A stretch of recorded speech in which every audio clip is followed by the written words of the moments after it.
Welcome to another Ford Mustang Special Edition. First it was the Bullet, now it's the Mach 1. What is Mach 1? Well, it is the speed of sound. It is a measurement for the speed of sound. Mach 1 point whatever is just over the speed of sound. But the Mach 1 is also a 1969 Ford Mustang model, and this pays homage to it. Now for 2021, 90 of these units have been brought into South Africa, 15 in 6-speed manual, and the rest in 10-speed automatic. But what is it? Is it just a sticker pack? No, the Mach 1 is actually properly fettled, much like the Mustang Bullet. It has a couple of engine tweaks, but it's more about the suspension and the drivetrain that's been beefed up that makes the Mach 1 so special. How special? Well, Ford believes that this is the most track-ready Mustang that you can buy off of showroom floors. They believe that to be so because they've fitted it with a host of additional coolers and, well, what they believe is track-ready suspension. On the suspension front, you're going to get a host of changes with components borrowed from the GT350. So toe links, sway bars, dampers, coils. Then it's also got the cooling aspect. So it's got a radiator as normal, there's an oil cooler, there's a gearbox cooler, and at the back there's a diff cooler, which means that it can pound on lap after lap after lap without boiling its fluids. Kind of nice. To handle that sort of abuse, they've also fitted a bigger set of brakes, so you get Brembo 6-pot calipers up front, and it makes it a little twitchy and a little difficult to drive when you're just in stop-start traffic because they're rather snatchy. But I tell you what, in checking up the Mach 1 from speed, it does a phenomenal job.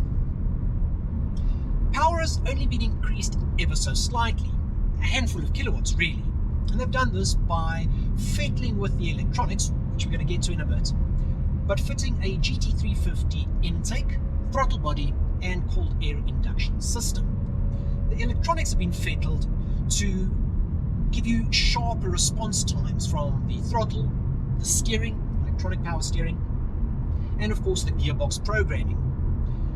Now we do have a 10-speed auto here, and this isn't the one for enthusiasts. This is the one for guys who want to daily drive their Mach 1. It's great. If you leave it to its own devices and you just leave it in automatic mode, it's really, really good. It's not going to be there by the 9G Tronic from Mercedes-Benz in terms of figuring out and being almost telepathic in its changes, but it is rather good.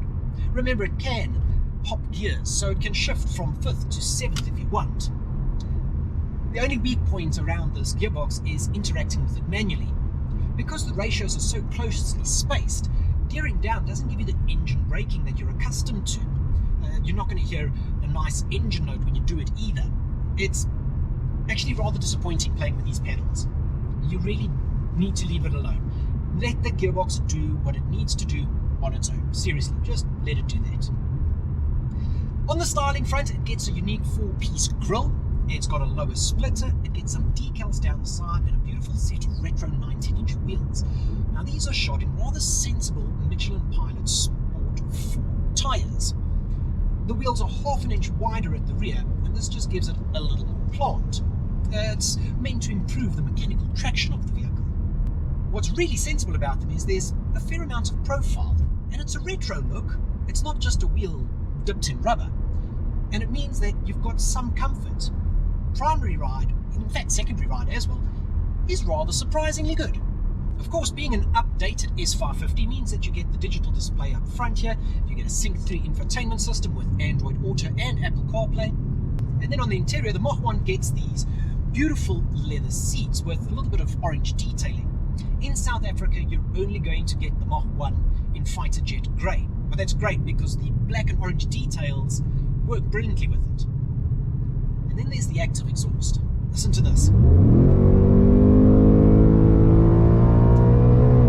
Now the get up and go is actually really, really good. And when you get a little aggro with the car, the shifts are really purposeful. And that's just in normal mode. You've got a variety of drive modes here, including racetrack mode. Heck, it has a drag strip mode, where it's going to count you down with a virtual Christmas tree.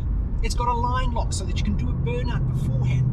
It's got an acceleration timer, braking performance, meters. You can really play with this. It is geared for a little bit of track work.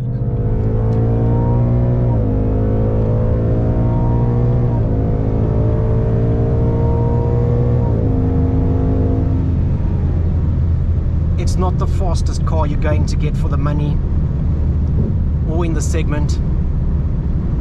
It's probably not the best handling one either. But man, this has oodles and oodles of cool factor. And that glorious soundtrack, well, cheapers. That's worth the price tag alone. And you are going to pay for it, and you're going to pay for it at the pumps, because it's not an economical car. Mixed bag of driving with a little bit of hoofing, and we're sitting here with 13.3, which really isn't bad. But that has mixed in a little bit of highway driving. Admittedly, if you reset it and you climb just on the highway, you are going to get mid-8s, which is surprisingly good for a 5-litre V8, and a tuned one at that. But the noise is so addictive that you have to understand that, much like a concert, it's pay to play. If you want to hear the concert, you need to buy a ticket, and that ticket is found at the pumps. You are only going to find the Mach 1 on the used market now. There may be a few dealers that have a few demo models around, but all 90 of these models have been spoken for. So, done, dusted, that is it. The Mach 1, well, is not available new from Ford anymore, but you can still get a slice of this. You're just going to have to be patient.